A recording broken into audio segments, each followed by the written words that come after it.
So, you're thinking about investing in Nepal. It's a country with incredible opportunities. But let's be real, navigating the regulations can feel like trying to solve a puzzle in the dark. Where do you even begin? Well, that's exactly what we're going to tackle today. Think of this as your personal roadmap, a clear step-by-step guide through the entire journey. We're going to break it all down so you can move forward with confidence. Let's dive in. Here's how we're going to break it all down. We'll start with the big picture, the map of the land and who the key players are. Then we'll walk through getting that all-important first approval, actually forming your company, and of course, managing the day-to-day operations. And then the part everyone's waiting for, how to bring your profits home. We'll tie it all together at the end with the one thing that truly defines success in this journey. All right, before you set off on any big adventure, you need two things, a map and an idea of who you'll meet along the way. For an investor in Nepal, this means understanding the key government bodies and knowing exactly who's in charge of what. Honestly, getting this right from the very beginning is half the battle. Now, what's really great here is how the roles are divided up. Think of it like this. The Department of Industries, or DOI, is your main gate for most foreign direct investment. If you're going big, projects over 6 billion rupees, you'll be talking to the Investment Board of Nepal. Once you get the green light, the Office of the Company Registrar, the OCR, is where your company officially comes to life. All the money stuff, getting funds in, sending profits out, that's the domain of the Nepal Rastra Bank. And of course, the Inland Revenue Department, or IRD, handles all things tax. Knowing who to call saves you so much time. And here it is, the entire life cycle laid out from start to finish. This is the exact path we're going to follow. You can see how it all flows logically. You get approval, you build the company, you set up the finances, you run the business, and finally, you reap the rewards. So let's jump into step 1.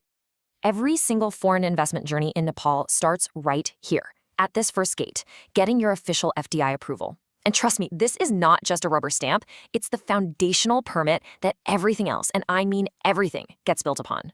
So, how long does this take? You see this number, 7 to 30 days, and you might think, hey, that's pretty quick. But, and this is a big but, notice that little phrase, assuming all documents are complete. That timeline only kicks in once your paperwork is perfect. One missing document, one small error, and the clock resets. This is why being prepared is absolutely everything. So what are the authorities actually looking at when your application lands on their desk? It's not just about the cash. First, they're checking, is your industry even on the approved list for foreign investment? Next, they'll dig into your capital structure. They want to see a clear, legitimate source of funds. But it goes deeper. They want to know what value you're bringing. Are you introducing new technology, new skills? And finally, is your project responsible? They'll look at the environmental and social impact to make sure it's a win for Nepal too. You want to make that 7 to 30-day timeline a reality? This checklist right here is your new best friend.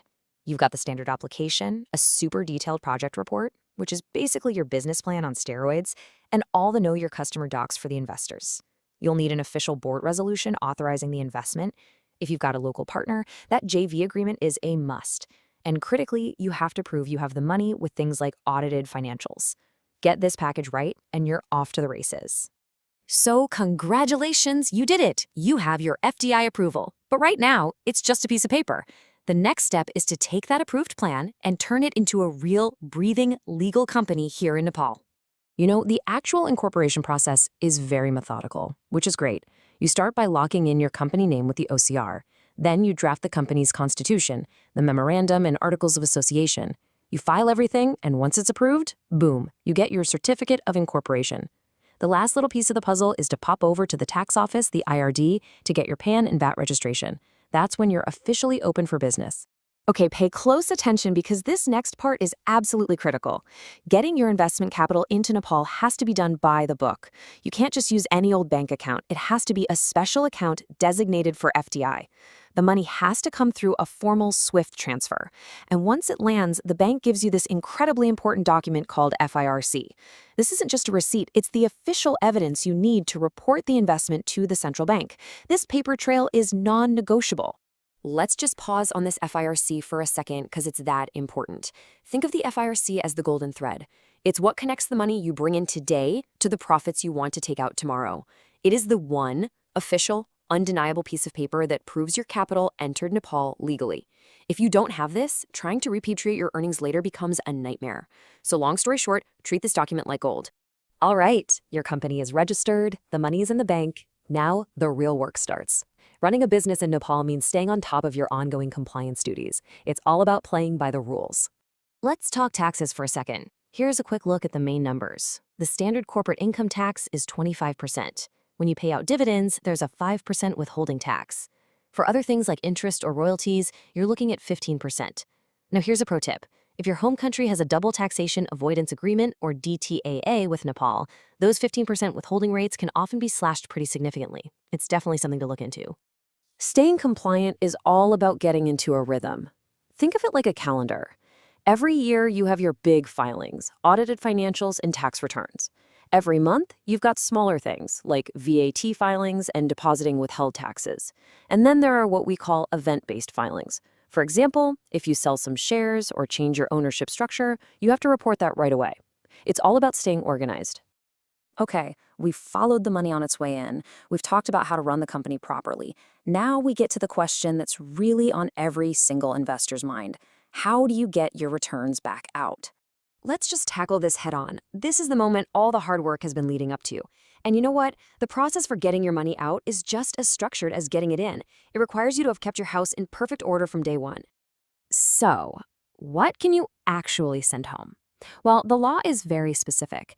You can repatriate dividends from your profits, any capital gains you make if you sell your shares, the principal and interest on any approved foreign loans, and fees for things like royalties and technical services. It's a pretty clear list. And here we are, the final, most important checklist. To get your profits out, you absolutely need a tax clearance certificate. That's non-negotiable. You'll also need audited financials, a board resolution, and approval from the central bank. But look closely at that fifth item, evidence of your original FDI recording with the NRB. Remember that FIRC, that golden thread? This is where it all comes together. The entire paper trail you've been building so carefully finally pays off right here. So, as we wrap this up, what's the one big takeaway? The single message that connects this whole entire process. It's really simple. It's all about creating a perfect, unbroken chain of documents and compliance. This right here, this quote says it all. Every single step, from that first approval letter to your banking records like the IFRC, to getting recorded with the central bank, and finally getting tax clearance, each one is a link in a chain.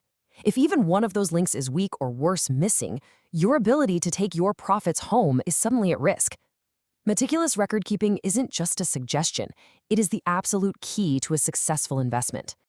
So there you have it. We've laid out the complete map, the entire playbook for investing in Nepal, from start to finish. The path is clear, but it absolutely demands diligence. So the final question isn't whether it's possible, but for you, the investor, it's this. Now that you have the map, are you ready to document every single step of the journey?